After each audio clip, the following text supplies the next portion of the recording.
तो मेरी आज की विचारधारा राष्ट्र निर्माण और देशभक्ति से जुड़ी है कि मैं नहीं मानती कि राष्ट्रगान 52 सेकंड में खड़े होकर गाना वंदे मातरम और भारत माता की जय के जोरों शोरों से नारा लगाना ही देशभक्ति है। क्योंकि महोदय ये वो सती है जहाँ नीति नियम नैतिकता जैसे मूल्यों को धज्जियां उड़ाते लोग मुझे नजर आते हैं। और महोदय ये वो सती है जहाँ सत्य अहिंसा सदाचार स्नेह और मूल्य कौड़ियों के भाव बेचते लोग मुझे नजर आते हैं।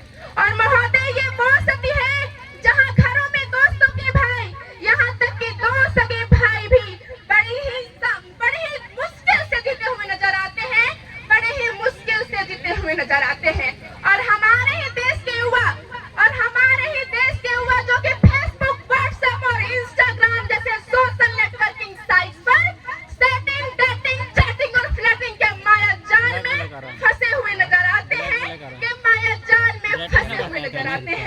अरे मुझे तकलीफ तो तब होती है जब ये भारत का नौजवान युवा जिसके कंधे पर जिम्मेदारी है राष्ट्र निर्माण की, देश को जोड़ कर रखने की, देश को सलामत रखने की, देश को बरकरार रखने की, वही युवा आज पबजी के गेम में डूबा और शराब के लत में भीगा हुआ नजर पड़ता है। वही युवा आज पबजी के गेम में डूबा और शराब के लत में भीगा हुआ नजर पड़ता है।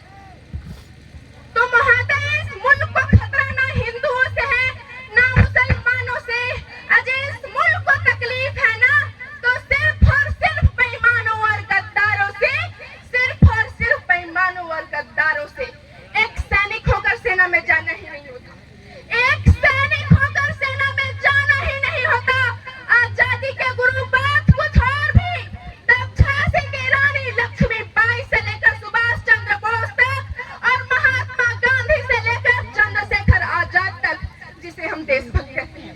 परंतु आज मैं देशभक्त कहूँ तो किसे कहूँ? परंतु आज मैं देशभक्त कहूँ तो किसे कहूँ?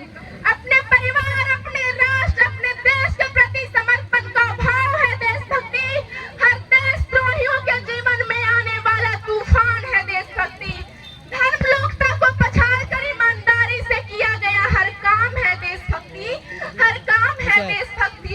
और आज के ये नौजवान युवा जो दूसरों को मारने के लिए नहीं, पहले खुद ही मरने के लिए तैयार हो जाए ना, तो वो है देशभक्ति, तो वो है देशभक्ति, तो वो है देशभक्ति। महोदय अब मैं अपनी विचारधारा को महिलाओं की ओर लेकर चलती हूँ। तो महिलाओं को आरक्षित नहीं बल्कि संरक्षित करने की जरूरत है, बल्कि संरक्षित करने की जरूरत है। महोदय आज हमारे देश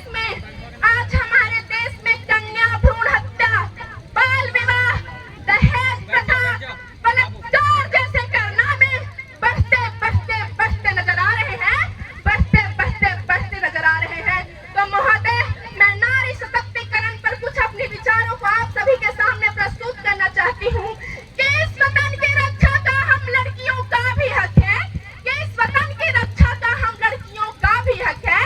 और इतिहास का किताब उठाकर देख लो, जिसको भी हमारी काबिलियत पर शक है, जिसको भी हमारी काबिलियत पर शक है। किसी के लिए खुशियां लेकर आई हूँ ना, तो किसी के लिए काली परछाई हूँ। किसी के लिए खुशियां लेकर आई हूँ ना, तो किसी के लिए काली परछाई हूँ। मैं भी इस वतन की रक्षा के खातिर कंधे से कंधा मिलाने आई हूँ, कंधे से कंधा मिलाने आई हूँ।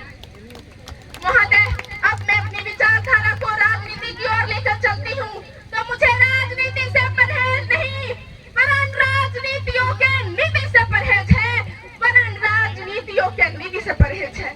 क्योंकि महोदय आज चुना हुआ उम्मीदवार राजा नहीं, वरन सेवक होना चाहिए, जो जनता के कल्याण के लिए आगे बढ़े और संसद में लड़ झगड़ कर नहीं, बल्कि सोच समझ कर फैसला ले।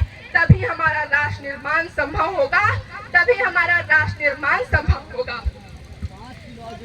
आज राजनीति, भ्रष्टाचार, काले धन देश के प्रमुख मुद्दे हैं। इस धन से तो हम सोने की चैन खरीद सकते हैं, पर चैन के दिन सो नहीं सकते। यहाँ इंसान तो चढ़ जाता है, पर इंसानियत चोट खा जाती है।